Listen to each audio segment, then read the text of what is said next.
did? Yes, and...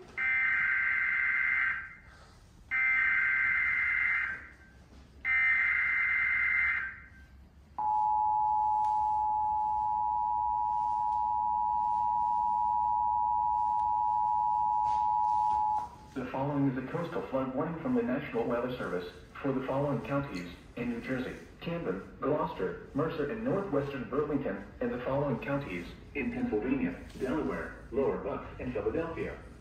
West, 1 to 2 feet of inundation above ground level expected in low-lying areas near shorelines and tidal waterways. Where in New Jersey, Mercer, Gloucester, Camden, and northwestern Burlington.